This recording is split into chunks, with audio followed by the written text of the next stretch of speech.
एक बहुत important topic लेके आई हूँ, mechanism of hormone action. Exam के टाइम पे स्ट्रेस इतना बढ़ जाता है, बहुत एंग्जाइटी होती है, ये सब कुछ हार्मोन्स की वजह से है। हार्मोन्स ऐसे केमिकल मैसेंजर्स हैं हमारी एंडोक्राइन ग्लैंड प्रोड्यूस करती है। सॉल्युबिलिटी के बेसिस पे हार्मोन के दो टाइप्स हैं। एक तो होता है क्या, लिपोफिलिक हार्मोन्स, एक होता है हमारा हाइड्रोफिलिक हार्मोन्स। हाइड्रोफिलिक हार्मोन की बात करूँ तो ऐसे हार्मोन्स जो कि वाटर में सॉल्युबल है। Hormone always bind with receptor. Consider this key as hormone and this lock as receptor. Hello everybody, कैसे हो आप सब? आई होप आपके रीनीट की प्रिपरेशन बहुत अच्छी चल रही होगी। तो उसी रीनीट की रैपिड रिविजन सीरीज में मैं एक बहुत इंपॉर्टेंट टॉपिक लेके आई हूँ, which is mechanism of hormone action. लेकिन इस टॉपिक पे आने से पहले हमें कुछ सब टॉपिक्स का रिविजन करना है। जैसे फॉर एग्जाम्पल अगर मैं बात करूं आज हमें किन टॉपिक्स का रिवीजन करना है, तो सबसे पहले अगर मैं रिवीजन की बात करूं तो बच्चों आज सबसे पहले हम बात करने वाले हैं थोड़ा सा हॉर्मोन्स के बारे में। एक क्विक रिव्यू लेंगे अबाउट हॉर्मोन्स। ओके, देन बेटा हम बात करेंगे टाइप्स ऑफ हॉर्मोन्स की, एक क्विक रिव्यू लेंगे, that's it, types of hormones. Also हम बात करेंगे टाइप्स ऑफ रिसेप्टर्स की, टाइप्स ऑफ रिसेप्टर्स की। देन हम बात करेंगे हमारा मेन जो कि ओजी टॉपिक है, which is mechanism of hormone action, right. तो आज का हमारा लेक्चर सो फार ऐसा होने वाला है। So let's quickly move in. ओ ये क्या हो गया, देखो मेरा एक रॉकस्टार बोल रहा है मैम बहुत ज़्यादा एक्ने हो गए हैं, और एक रॉकस्टार बोल रही है मैम बहुत मूड स्विंग्स हो गए हैं। एग्जाम के टाइम पे स्ट्रेस इतना बढ़ जाता है, बहुत एंग्जाइटी होती है। बट आपको पता है क्या कि ऐसा क्यों होता है? Well this is all because of hormones. जो भी हमारे मूड स्विंग्स है, जो भी एक्ने, जो भी हमारी बॉडी में चेंजेस हम देख पा रहे हैं, ये सब कुछ हॉर्मोन्स की वजह से। तो which brings us to our very important subtopic which is hormones. Hormones क्या है बेटा? Hormones are chemical messengers. Hormones ऐसे केमिकल मैसेंजर्स हैं which are produced by endocrine glands. ये एक रिविजन है, इसलिए अपन एकदम डेफिनेशन पे आते हैं कि हॉर्मोन्स क्या होते हैं? केमिकल मैसेंजर्स होते हैं which are produced by endocrine glands, जो कि आपको पता है, that travel through blood stream, जो कि आपके ब्लड स्ट्रीम के थ्रू ट्रेवल करते हैं और बहुत सारे रिस्पॉन्स को रेगुलेट करते हैं। आई रिपीट, हॉर्मोन्स ऐसे केमिकल मैसेंजर्स हैं जो कौन प्रोड्यूस करती है? हमारी एंडोक्राइन ग्लैंड प्रोड्यूस करती है, जो किसके थ्रू ट्रेवल करते हैं? ब्लड स्ट्रीम के थ्रू ट्रेवल करते हैं और बहुत सारे रिस्पॉन्स रेगुलेट करते हैं, like growth, reproduction, metabolism etcetera. Also आपको पता होगा हॉर्मोन्स की प्रॉपर्टीज के बारे में कि हॉर्मोन्स की क्या क्या प्रॉपर्टीज हैं। तो अपन लिख लेते हैं हॉर्मोन्स की property, they are non nutrient chemicals. ठीक है, ये क्या है बेटा? These are non nutrient chemical. इससे हमें कोई एनर्जी तो नहीं मिलती। ठीक है, उसके बाद they are produced in trace amount, बहुत ही कम अमाउंट में प्रोड्यूस होते हैं, ये भी आपको पता है बिकॉज ये आप पहले ही पढ़ चुके हो। ठीक है, उसके बाद दे आर टारगेट स्पेसिफिक, ये भी उसकी बहुत इंपॉर्टेंट प्रॉपर्टी है, ये किसी टारगेट पे जाकर ही काम करते हैं। ठीक है, also they are destroyed after use, use के बाद डिस्ट्रॉय हो जाते हैं। तो ये सब चीज़ें आप पहले पढ़ चुके हो, हम जस्ट एक क्विक रिव्यू ले रहे हैं। ठीक है, तो हॉर्मोन्स क्लियर है, हमें हॉर्मोन्स की प्रॉपर्टीज क्लियर है। नेक्स्ट चीज़ पे आऊँ अगर मैं, तो हमें पता है हॉर्मोन्स के टाइप्स क्या होते हैं। Well types of hormones on basis of chemical nature भी होता है, बट यहाँ पे हमें जो बात करनी है that is on basis of solubility की। सॉल्युबिलिटी के बेसिस पे हॉर्मोन्स के कितने टाइप हैं? वेल सॉल्युबिलिटी के बेसिस पे हार्मोन के दो टाइप्स हैं, राइट। एक अगर मैं बात करूं, आप मुझे बताओ, एक अगर मैं बात करूं, एक तो होता है क्या, लिपोफिलिक हार्मोन्स, राइट। एक होता है क्या बेटा, लिपोफिलिक हार्मोन्स, कूल। एक होता है हमारा hydrophilic hormones. Lipophilic hormones means what? Lipophilic hormones means what? ऐसे हार्मोन्स जो कि लिपिड में सॉल्युबल है। लिपिड में सॉल्युबल है मीन्स मेरी प्लाज्मा मेम्ब्रेन में सॉल्युबल है। तो ऐसे हार्मोन जो कि इजीली सेल के अंदर जा सकते हैं, वो कौन से होते हैं? Lipophilic hormones. अगर इनके एग्जाम्पल्स की बात करूँ तो आप मुझे बताओ, अगर मैं इनके एग्जाम्पल्स लिखना चाहूँ तो आप मुझे बताओ, एड्रिनल कॉर्टेक्स के जितने भी हार्मोन हैं, अगर बात करें अपन एड्रिनल कॉर्टेक्स के हार्मोन्स, लाइक मैं बात करूँ ग्लूकोकॉर्टिकॉइड, ठीक है, सेक्स कॉर्टिकॉइड की बात करूँ, मिनरल कॉर्टिकॉइड की बात करूँ, इवन थायरॉक्सिन, ये सारे हॉर्मोन्स आप मुझे कमेंट्स में लिख के बताइएगा ग्लूकोकॉर्टिकॉइड हार्मोन मतलब कौन सा वाला हार्मोन, सेक्स कॉर्टिकॉइड वाला मीन्स कौन सा, और मिनरल कॉर्टिकॉइड मतलब कौन सा वाला हार्मोन, राइट? ये आप करके बताएंगे। देन हाइड्रोफिलिक हार्मोन की बात करूँ तो ऐसे हार्मोन्स जो कि वाटर में सॉल्युबल है, the hormones which are soluble in water. तो क्या ये हार्मोन्स क्रॉस कर पाएगा मेरी सेल को? आप सोच के बताओ, क्या ये हार्मोन्स मेरी सेल को क्रॉस कर पाएगा? नहीं कर पाएगा, बिकॉज मेम्ब्रेन तो लिपिड की बनी है और हार्मोन कैसा है? वाटर सॉल्युबल है।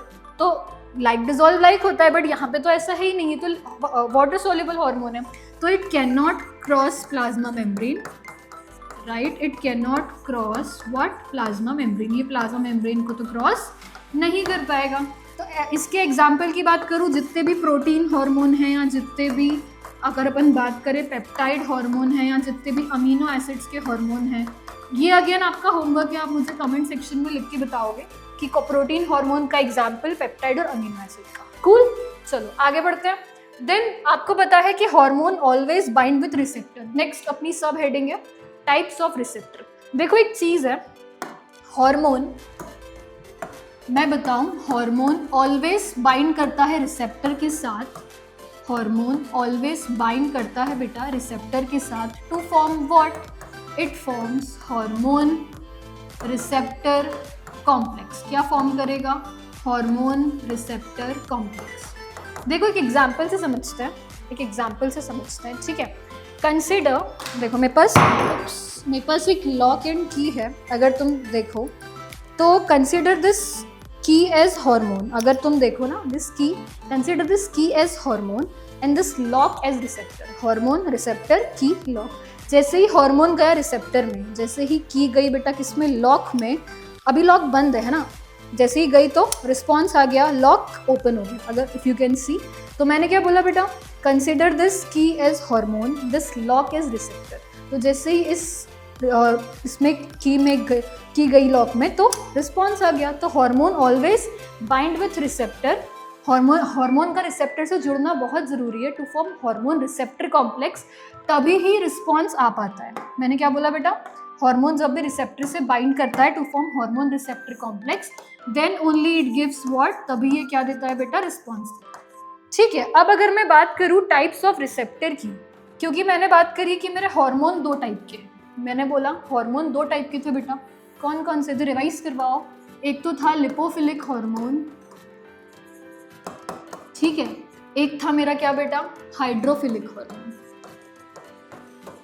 अपनी क्या बात हुई थी कि lipid soluble hormone can easily cross sell membrane या प्लाज्मा मेम्ब्रेन, ठीक है? तो अगर मैं एक स्ट्रक्चर ड्रॉ करूँ, if I draw this a structure, ठीक है, तो मुझे सोच के बताना कि मेरी प्लाज्मा मेम्ब्रेन है ये मेरा हार्मोन है, ठीक है, और इसको क्रॉस करके आना है। तो क्या ये क्रॉस कर पाएगा सेल मेम्ब्रेन को? इजीली कर पाएगा। तो इसका रिसेप्टर कहाँ होगा?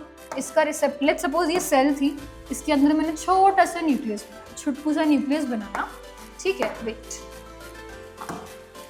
तो ये मेरी थी सेल, राइट, और ये मैंने छोटा सा न्यूक्लियस बनाया, लेट्स सपोज। तो ऐसा हार्मोन जो कि लिपिड में सॉल्युबल है, तो इसके रिसेप्टर में 2 जगह होते हैं, सेल में 2 जगह होते हैं। कहाँ होते हैं? देखो कहाँ होते हैं, देखो एक तो साइटोप्लाज्म में होगा, एक तो साइटोप्लाज्म में इसका रिसेप्टर मौजूद हो सकता है। मैंने क्या बोला? एक तो साइटोप्लाज्म में इसका रिसेप्टर मौजूद हो सकता है, दूसरा इसका रिसेप्टर न्यूक्लियस के अंदर मौजूद हो सकता है। तो लिपोफिलिक हार्मोन के रिसेप्टर 2 जगह प्रेजेंट है, एक तो कहाँ पे बेटा? साइटोप्लाज्म में, और एक कहाँ पे? न्यूक्लियस में। बट मोस्टली मैं बताऊँ, मोस्टली न्यूक्लियस में होता है इसका रिसेप्टर। इसे साइटोप्लाज्म में भी हो सकता है और न्यूक्लियस दोनों में हो सकता है। तो रिसेप्टर इसका 2 जगह प्रेजेंट है, ठीक है। लिपोफिलिक की बात करूँ, जो मुझे बताओ जो हार्मोन सेल मेम्ब्रेन को क्रॉस ही नहीं कर सकता, तो उसका रिसेप्टर कहाँ होना चाहिए? लेट्स सपोज ये सेल है, ये छोटा सा न्यूक्लियस है, जस्ट अ सेक, ये छोटा सा, चलो बना लेते हैं इसको, ये छोटा सा न्यूक्लियस है, राइट। तो ये मेरी मान लो सेल बोला मैंने, अब बन रहा है, हाँ, ये मैंने बोला सेल है, अगर ये मेरी सेल है और ये मेरा न्यूक्लियस अगेन, ठीक है। तो ऐसा हार्मोन जो कि सेल को क्रॉस ही नहीं कर सकता, तो उसका रिसेप्टर कहाँ होना चाहिए? सोच के बताओ। इसका रिसेप्टर होगा बाहर, इसका रिसेप्टर होगा इधर सेल की मेम्ब्रेन, ठीक है। तो इसका रिसेप्टर कहाँ होगा बेटा? बाहर होगा, करेक्ट। नो डाउट ये हार्मोन है, ये इससे आके बाइंड करेगा, हार्मोन रिसेप्टर कॉम्प्लेक्स बनाएगा और ये इसका रिसेप्टर है। तो हमने पढ़ा हार्मोन की डेफिनेशन, हार्मोन की प्रॉपर्टीज पढ़ी, टाइप्स ऑफ हार्मोन्स पढ़ा, टाइप्स ऑफ रिसेप्टर्स पढ़ा। अब मेन टॉपिक पे आते हैं, मेन टॉपिक पे आते हैं जो है अपना क्या बच्चों, जो अपना क्या है, बताओ बताओ अपना मेन टॉपिक क्या है? Mechanism of hormone action. Cool, क्या है अपना मेन टॉपिक बेटा? मैकेनिज्म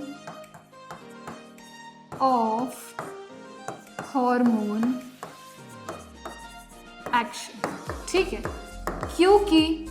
क्योंकि हार्मोन दो टाइप के हैं, रिसेप्टर दो टाइप के हैं, तो मैकेनिज्म ऑफ एक्शन भी दो टाइप का होगा, दोनों टाइप्स के हार्मोन्स होते हैं। कूल, चलो तो एक किसके लिए होगा और एक किसके लिए होगा? एक होगा बच्चों लिपोफिलिक हार्मोन के लिए जो कि लिपिड में सॉल्युबल है, एक होगा बच्चों लिपोफिलिक हार्मोन के लिए जो कि लिपिड में सॉल्युबल है, एक होगा बच्चों हाइड्रोफिलिक हार्मोन के लिए जो कि क्या, वाटर में सॉल्युबल है। स्टार्ट करें फटाफट, मेन टॉपिक पे आते हैं। ठीक है, मेन टॉपिक पे बहुत इजी है, बहुत इजीली हो जाएगा। देखो लिपोफिलिक हार्मोन का मैकेनिज्म ऑफ एक्शन बहुत इजी है। ठीक है, ये क्या है? मेरी सेल है जो रेक्टेंगुलर बनी हुई है, ये न्यूक्लियस है, डबली मेम्ब्रेन पोर्स है न्यूक्लियस में। मेरा हार्मोन अभी सेल के बाहर है, क्योंकि हमने बात करी थी इसके रिसेप्टर दो जगह होते हैं, एक तो साइटोप्लाज्म में और एक न्यूक्लियस में, राइट? तो लेट्स सपोज इस हार्मोन का रिसेप्टर न्यूक्लियस में है, तो हार्मोन अंदर आता है, क्रॉस कर सकता है सेल मेम्ब्रेन को। क्यों कर सकता है? बिकॉज हार्मोन भी खुद लिपिड का बना है और मेरी सेल की मेम्ब्रेन भी लिपिड की बनी, तो लाइक डिसॉल्व लाइक, करेक्ट? तो ये हार्मोन अंदर आएगा, न्यूक्लियस के अंदर घुसा, न्यूक्लियस में हार्मोन है और हार्मोन का खुद का रिसेप्टर मौजूद है, हार्मोन ने रिसेप्टर से बाइंड करा, क्या बनाया? Hormone receptor complex, right? ये हार्मोन रिसेप्टर कॉम्प्लेक्स बाइंड करता है बेटा मेरे डीएनए से, बिकॉज न्यूक्लियस के अंदर डीएनए जीन सब है, तो डीएनए से बाइंड करा, फिर डीएनए ने एमआरएनए बनाया via process known as transcription. Then ये एमआरएनए सेल के बाहर जाता, आई मीन न्यूक्लियस के बाहर जाता है, एमआरएनए न्यूक्लियस के बाहर जाएगा, बाहर प्रोसेस होती है क्या बेटा? ट्रांसलेशन। तो ट्रांसलेशन की प्रोसेस से एमआरएनए से प्रोटीन बन गया, प्रोटीन बन गया मीन्स रिस्पॉन्स आ गया। फिर से सुनो, हार्मोन बाइंड करता है बेटा, अंदर आया न्यूक्लियस के, इसके अंदर रिसेप्टर मौजूद है, तो हार्मोन रिसेप्टर कॉम्प्लेक्स बनता है। ठीक है, फिर ये हार्मोन रिसेप्टर कॉम्प्लेक्स बाइंड करता है किससे बेटा? डीएनए से, डीएनए से एमआरएनए बनता है, एमआरएनए कहाँ बना? न्यूक्लियस में, ट्रांसक्रिप्शन के थ्रू। फिर ये एमआरएनए सेल न्यूक्लियस के बाहर जाता है और बाहर प्रोसेस होती है ट्रांसलेशन की, तो इसके बाद प्रोटीन बनता है, एमआरएनए से प्रोटीन बना और प्रोटीन ने क्या किया? रिस्पॉन्स जनरेट किया। वेरी इजी, बहुत ही इजी मैकेनिज्म। ठीक है, इसके बाद अगर मैं आऊँ बेटा हाइड्रोफिलिक हार्मोन के मैकेनिज्म पे, तो इस अपन ने क्या बात करी थी? हाइड्रोफिलिक जो हार्मोन है उसका रिसेप्टर कहाँ होगा? सेल की मेम्ब्रेन पे, अंदर नहीं हो सकता। तो लेट्स सपोज ये हार्मोन है, इसका रिसेप्टर बाहर इसका वेट कर रहा है, तो हार्मोन ने रिसेप्टर से बाइंड करा और क्या बना बेटा? Hormone receptor complex. जैसे ये रिसेप्टर बना, एक एंजाइम एक्टिवेट होता है जिसका नाम है एडेनाइलेट साइक्लेज। एक एंजाइम एक्टिवेट होता है जिसका नाम है एडेनाइलेट साइक्लेज। ये एडेनाइलेट साइक्लेज बेटा क्या करता है? एटीपी को कन्वर्ट करता है साइक्लिक एएमपी में, एटीपी को कन्वर्ट करता है साइक्लिक एएमपी में। अब ये मेरा साइक्लिक एएमपी क्या है बेटा? ये मेरा साइक्लिक एएमपी क्या है? मेरा जो साइक्लिक एएमपी है ये है मेरा सेकेंडरी मैसेंजर, हार्मोन मेरा प्राइमरी मैसेंजर था। ठीक है, तो ये साइक्लिक एएमपी क्या है मेरा बेटा? सेकेंडरी मैसेंजर, और हार्मोन क्या था मेरा? Primary messenger. तो पॉइंट टू बी नोटेड, यहाँ पे हाइड्रोफिलिक हार्मोन के मैकेनिज्म ऑफ एक्शन में सेकेंडरी मैसेंजर बनता है, साइक्लिक एएमपी बना। अब एक साइक्लिक एएमपी ने एक और एंजाइम को एक्टिवेट किया विच इज प्रोटीन काइनेज। ठीक है, अब इस प्रोटीन काइनेज ने और नेक्स्ट एंजाइम को एक्टिवेट किया, फिर उस एक एंजाइम ने दूसरे 4 एंजाइम को एक्टिवेट करा। ऐसे करते करते एक पॉइंट ऑफ टाइम के बाद एक्शन या फिर रिस्पॉन्स आ जाता है। तो यहाँ पे इसको बोलते हैं कैस्केड इफेक्ट। फिर से सुनो, क्या हुआ? हार्मोन ने बाइंड किया रिसेप्टर से, क्या बनाया? Hormone receptor complex. रिसेप्टर उसकी मेम्ब्रेन पे था, करेक्ट? फिर ये रिसेप्टर ये हार्मोन रिसेप्टर कॉम्प्लेक्स एक एंजाइम को एक्टिवेट करता है जिसका नाम है एडेनाइलेट साइक्लेज। एडेनाइलेट साइक्लेज एटीपी को बेटा कन्वर्ट करता है किसमें? साइक्लिक एएमपी में।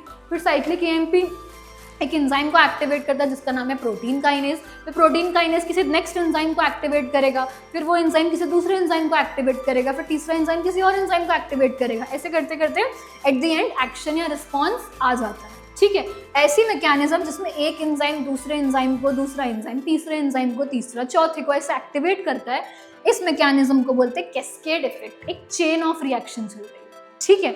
अगर मैं कंपेयर करूँ दोनों लिपोफिलिक और हाइड्रोफिलिक हार्मोन्स के मैकेनिज्म ऑफ एक्शन में, तो अपन सीधे से समझ सकते हैं कि लिपोफिलिक में क्या होता है, फैट सॉल्युबल हार्मोन होता है, हाइड्रोफिलिक में वाटर सॉल्युबल हार्मोन होता है, करेक्ट। इसमें मैसेंजर इसमें जो रिसेप्टर है इंट्रासेल्युलर है, इसमें जो रिसेप्टर है सेल के अंदर है, किसमें बेटा, लिपोफिलिक में।